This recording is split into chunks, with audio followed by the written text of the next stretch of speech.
عورت کی جو ماہواری آتی ہر مہینے، حیض کے دنوں میں عورت کو نماز معاف ہے۔ چوتھے، بچے کی ولادت ہو جائے عورت، اس کے بعد اس کو نفاس جو آتا ہے وہ 40 دن تک بھی ہو سکتا ہے میکزیمم، اتنے دن عورت کو نماز معاف ہے۔ یہ 4 لوگ ہیں جن کو نماز معاف ہے۔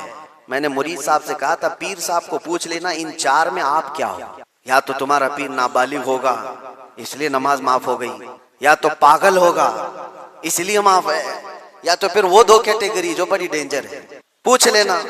میرے عزیزو، غوث پاک پر نماز معاف نہیں ہوئی تو اے رے غیر نتھو کھیرے کی بات کیا ہے؟ سلطان الاولیاء غوث پاک رضی اللہ تعالیٰ عنہ کے ساتھ یہ ہوا تھا، آپ نماز پڑھ رہے تھے، بادل کا ٹکڑا ایک سایہ بن کر کے آپ کے اوپر طاری ہوا اور اس سے آواز آنے لگی، اے عبد القادر، میں نے تجھ پر سارے حرام کو حلال کر دیا ہے، میں نے تجھے نماز معاف کر دی ہے، تو نے اتنی عبادت کر ڈالی۔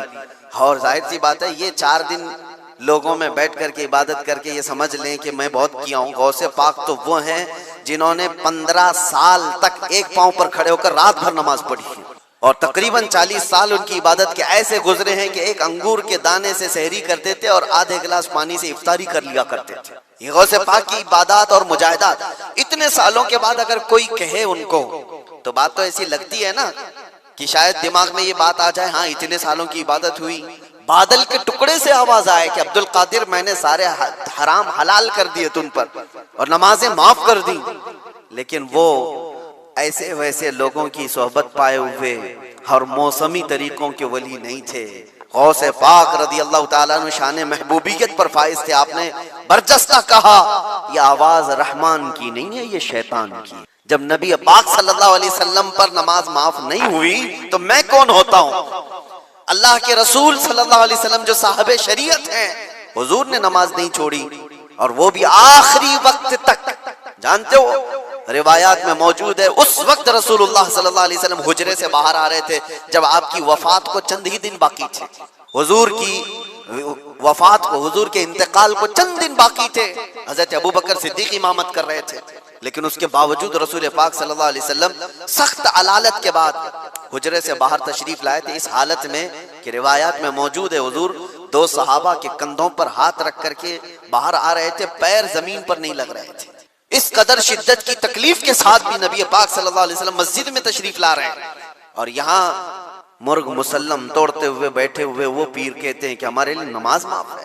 غوث پاک نے جب یہ کہا کہ یہ رحمان کی آواز نہیں، یہ شیطان ہے، میرے لیے نماز معاف نہیں ہو سکتی، تو غوث پاک رضی اللہ تعالیٰ عنہ پر اس نے غرور اور تکبر میں لانے کے لیے ایک دوسرا حملہ کیا تھا اور کہا عبد القادر تم بہت پڑھے لکھے ہو، بہت علم ہے تمہارے پاس، تم پڑھے لکھے نہ ہوتے، علم نہ ہوتا تو آج میرے گمراہی میں آ جاتے۔ شیطان اپنی اصلی حالت پر آ گیا، کہا ٹھیک ہے تم نے مجھے پہچان لیا لیکن تم بہت پڑھے لکھے ہو، تمہارا علم اتنا ہے کہ تم بچ گئے۔ غوث پاک نے کہا تو دوسرا حملہ کر رہا ہے مجھ پر، میرے علم نے نہیں بچایا، مجھے رب کے فضل نے بچایا۔ یہاں پر بھی آدمی بہک سکتا ہے، اگر ہاں کہہ دیا کہ ہاں میں تو پڑھا لکھا ہوں، میں بہت علم والا ہوں، اسی لیے بہت سارے علم والے بھی بھسم ہو گئے، علم والے بھی بہک گئے۔ علم کے ساتھ رب کا فضل ہے تو پھر وہ بچ جاتا ہے۔ میرے عزیزو، عرض یہ کرنا ہے کہ حضور پاک صلی اللہ علیہ وسلم کی شریعت کو چھوڑ کر کے کوئی ولی نہیں ہو سکتا۔ غوث پاک رضی اللہ تعالیٰ عنہ کی 11ویں کرنے والے، نیاز کرنے والے سب سے میرا ایک ہی کہنا ہے اور سب کے لیے ایک میسج ہے کہ تمہاری 11ویں، تمہارے کچڑے، تمہارے نیاز یہ فرض نہیں نہ ہی واجب ہیں، مستحب کے درجے میں آ سکتے ہیں، لیکن فجر کی نماز سے لے کر عشاء کی نماز تک فرض یہ تمہارے اوپر ایسا ضروری ہے کہ اس چیز کے لیے کوئی معافی نہیں ہے۔ 1 سال تم نے دیگ نہیں بنائی، نیاز نہیں کی تو قیامت کے دن نہیں پوچھا جائے گا کہ تم غوث پاک کی فاتحہ کرتے تھے کہ نہیں کرتے تھے، یہ سوال نہیں ہوگا، لیکن یہ سوال ضرور ہوگا کہ فجر میں اٹھے کیوں نہیں تھے، یہ سوال ضرور ہوگا اتنی نمازیں قضا کیوں ہوئی تم سے۔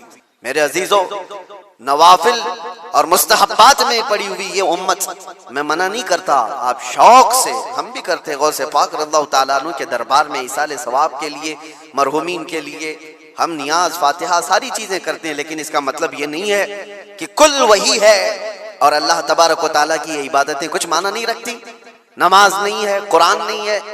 عزیزان گرامی، میں ان لوگوں سے پوچھتا ہوں جو دو دو تین تین گھنٹے قوالیوں پر رقص کرتے ہیں، قرآن کی ایک سورہ بھی تو سن کے دکھاؤ، وہ رب کا کلام ہے، اللہ کا کلام ہے۔ کسی قاری قرآن سے تم قرات سن کر کے جھومو، پھر پتا چلے کہ ایمان تمہارے دل میں کتنا ہے۔ ڈھول باجوں پر رقص کرنے والی قوم، ایمان سے اگر تعلق ہے تو ان خرافات میں نہیں جا سکتا کبھی۔ ایمان مضبوط کرو، اولیاء کاملین کی جماعت سے وابستہ رہنا یہ ضروری ہے، لیکن اس کا مطلب صرف یہ نہیں جو بنایا گیا ہے۔ ہم سنیوں پر ایک بڑا الزام یہ لگایا جاتا ہے کہ یہ صرف چادر گاگر جلوس فاتحہ نیاز 11ویں والے لوگ ہیں۔ میرے عزیزوں وہ ایک پارٹ ہے۔ ظالموں نے جس طرح کا یہ ہمارے اوپر الزام لگا کر رکھا ہے کہ یہ سجدے کرنے والے لوگ ہیں، قبر کی پوجا کرنے والے لوگ ہیں، اور مزارات اولیاء پر جا کر شرک و بدعت کرنے والے لوگ ہیں، دنیا کو یہ پھیلا کر کے رکھا گیا۔ ہم اس سے برات کا اظہار کرتے ہیں۔ ہم سنی مزار کو سجدہ تو چھوڑو، ہم رسول کو بھی سجدہ نہیں کرتے۔ سجدہ صرف اور صرف اللہ وحدہ لا شریک کے لیے ہے، عبادت صرف اللہ رب العزت کے لیے ہے۔ سجدہ تو دور کی بات، جھکنا بھی جائز نہیں ہے، جھکنا بھی جائز نہیں ہے۔ ہم اس عقیدے کے حامل ہیں الحمدللہ، مزارات پر جاتے ہیں تو شرک و بدعت کے لیے نہیں، میرے مصطفیٰ کے فرمان پر جاتے ہیں، حضور پاک صلی اللہ علیہ وسلم کے فرمان کی بنیاد پر جاتے ہیں۔ اور رہی بات اولیاء کاملین کے مزارات پر جا کر دعا کرنا، یہ قرآن سے ہم اخذ کرتے ہیں کہ سیدنا زکریا علیہ السلام، زکریا علیہ السلام اللہ کے نبی ہیں، پتہ ہے بیت المقدس کے امام، قرآن میں ہے 3 پارے میں، سورہ آل عمران، آپ پڑھ کر کے دیکھنا، ان کو اولاد نہیں تھی۔ اور جن بچوں نے آج غلط راستہ اختیار کیا ہے، میں ایک تنبیہ ان سے کہنا چاہتا ہوں، تمہاری زندگی تباہ ہو جائے گی۔ یہ گناہوں کی لذت میرے عزیزوں زیادہ دن تک نہیں رہتی۔ تمہیں اللہ نے آج جو جوانی عطا کی ہے، اتنی بڑی نعمت، جانتے ہو جوانی کا ایک لمحہ جب ضائع ہو جائے، تمہارا ایک نطفہ بھی اگر ضائع ہو جائے تو دنیا کے کروڑوں معجون مل کر کے وہ طاقت نہیں بنا سکیں گے۔ جو قدرتی چیز ہے، جو رب تعالیٰ کی طرف سے تمہیں ملی ہوئی ہے، تم نہیں حاصل کر سکو گے۔ کوئی اگر یہ سوچتا ہے کہ میرے پاس بہت قوت ہے، طاقت ہے، میں رات میں جو چاہوں عیش کر لوں، اپنے ہاتھوں اپنی زندگی کو تباہ کر لوں، تو یاد رکھیں نوجوانوں کی ایک خرابی جو ہمارے پاس آئی ہے، چاہے وہ مردوں کی ہو یا عورتوں کی ہو، تنہائی میں شہوتوں کو پورا کرنا۔ فرمایا گیا کہ اگر وہ اپنے ہاتھوں سے اپنی بربادی کرتا ہے اور شہوت کو پورا کر کے نہاتا بھی ہے، تو فرمایا گیا ہے کہ اس کے نہانے کے ہر قطرے سے ایک شیطان پیدا ہوتا ہے، ہر قطرے سے ایک شیطان پیدا ہوتا ہے، اور پھر وہ شیطان سارے مل کر کے اسے گناہ پر ابھارتے ہیں۔ کیوں ہم یہ سلسلہ دراز کریں؟ ہم کیوں نہ صبر کر لیں؟ اور اللہ رب العزت فرماتا ہے ان اللہ مع الصابرین، بے شک اللہ صبر کرنے والوں کے ساتھ ہے۔ صبر کس چیز میں؟ صرف کوئی مارے تو صبر نہیں، گناہوں پر صبر کرو، گناہوں پر اپنے آپ کو روک لو، اپنے آپ کو جتنا بچا سکتے ہو بچاؤ۔ مجھے بڑی خوشی حاصل ہے، بڑی خوشی حاصل ہے جن بچوں نے میرے کہنے پر انٹرنیٹ بند کیا تھا رمضان المبارک میں، پورے رمضان میں انہوں نے اسمارٹ فون نہیں یوز کیا، صرف اللہ رب العزت سے ڈر کر کے۔ میں دل سے دعا کرتا ہوں اللہ تعالیٰ استقامت عطا فرمائے۔ میرے عزیزوں، میں نہ موبائل کا مخالف ہوں نہ انٹرنیٹ کا مخالف ہوں۔ میں نے کبھی اس کی مخالفت یہ نہیں کی کہ یہ حرام ہے، ناجائز ہے، بالکل استعمال کرو، لیکن جس بچے کے ہاتھ میں ہم ماچس دیتے ہیں اس کو یہ پتا ہونا چاہیے کہ ماچس کہاں لگائی جاتی ہے اور کہاں نہیں۔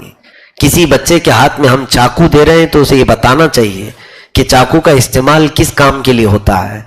اسی طرح سے میری ذمہ داری یہ ہے کہ تمہارے ہاتھ میں اگر ایک آلہ آیا ہے موبائل کی شکل میں، انٹرنیٹ کی شکل میں، تو یہ جو بم سے دھماکے ہوتے ہیں باہر، اس سے کئی زیادہ خطرناک دھماکہ تمہارا یہ موبائل تمہارے ایمان کے ساتھ کرتا ہے۔ ہر رات ایک دھماکہ ہوتا ہے اور ایمان تباہ کر دیا جاتا ہے، اخلاق بگاڑ دیے جاتے ہیں۔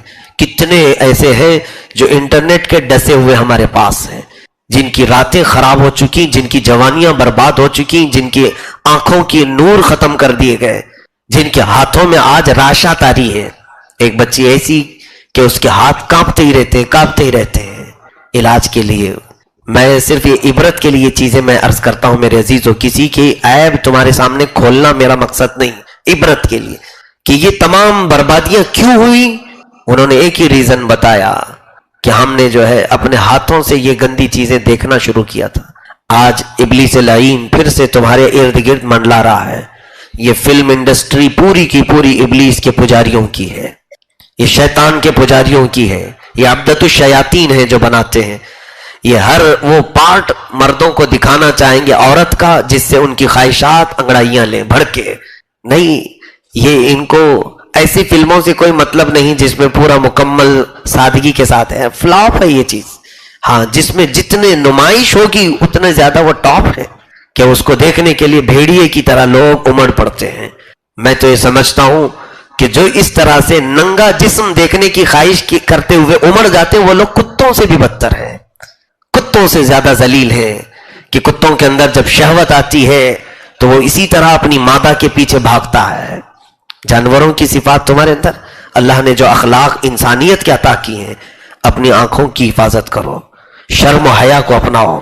میں نے جو سخت جملہ کہا ہے وہ ہر ایک کے لیے ہے, میں کسی ایک کے لیے نہیں, ہر ایک کے لیے. جو غلاظتیں دیکھنے کے لیے بھاگتا ہے وہ کتا نہیں ہے تو اور کیا ہے. جس کو بے حیائی اچھی لگتی ہے یا تو پھر وہ مکھی ہے جو غلاظت پر بیٹھتی ہے, اچھائیوں پر نہیں بیٹھتی, یا تو پھر وہ کتا ہے جو مری ہوئی چیزوں کو کھانے کو پسند کرتا ہے. اور میرے آقا صلی اللہ علیہ وسلم نے سچ فرمایا, الدنیا جیفت و طالبها الکلاب, یہ دنیا مردہ گوشت کی طرح ہے اور اس کا طلب کرنے والا کتے کی طرح ہے. مجھ سے یہ جملہ سخت لگا نا, میں نے کتا کہا, میرے آقا نے سب سے پہلے بیان فرمایا. میں یہ رسول کریم صلی اللہ علیہ وسلم کی زبان بتا رہا ہوں. اللہ کے حبیب صلی اللہ علیہ وسلم نے دنیا کے طالب کو کتا کہا ہے, کتے کی طرح ہے. ہوتا یہی ہے کہ وہ مردہ کو کھانے کے لیے کتا کس طرح سے بھیڑ جاتا ہے, وہ کسی دوسرے کتے کو اس میں برداشت بھی نہیں کرتا, نہ پورا کھا پاتا ہے. اسی طرح سے آج یہ بے حیائی کو طلب کرنے والے کتنوں کی زندگیاں تباہ ہو رہی ہیں, برباد ہو رہی ہیں. ہر نوجوان کے ساتھ ڈسکشن میں جو اہم ٹاپک ہے وہ کیا ہے, عورت کا ٹاپک. وہ یہ سمجھتا ہے کل ملا کر کی زندگی یہی ہے اور کچھ نہیں.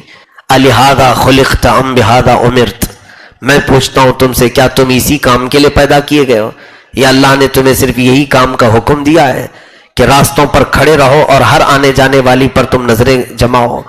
کیا تمہیں اللہ تعالیٰ نے اسی کام کے لیے پیدا کیا ہے کہ عورتوں کو بے آبرو ہوتے ہوئے دیکھ کر تم مسکراؤ؟ کیا تمہیں رب تعالیٰ نے آنکھیں اسی لیے دی ہیں کہ عورتوں کی بے حیائی کو تم دیکھ کر مزے لو؟ کیا رب ذوالجلال نے تمہیں یہ تمام قوت اور جوانی صرف اس لیے دی ہے کہ اس کے زمین پر رہتے ہوئے, اس کی کائنات میں رہتے ہوئے سینہ تان کر کے مولا کے خلاف تم بغاوت کرتے ہوئے گناہ کرو؟ کس کی یہ جرات ہے؟ رب تعالیٰ کو تم سینہ دکھاتے ہو, منہ دکھاتے ہو کہ دیکھ مولا تیری دی ہوئی آنکھیں ہیں اور میں کہاں استعمال کر رہا ہوں. یاد رکھنا, جس دن مولا رب العزت جلال میں آئے پھر تمہاری آنکھیں کیا.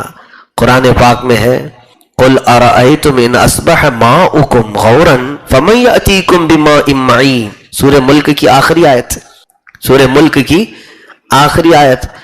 ایک بزرگ نے اس کو بیان کیا کہ کون ہے اگر زمین کے پانی سوکھ جائے تو کون دوبارہ اس پانی کو لائے گا. قرآن کی آیت ہے.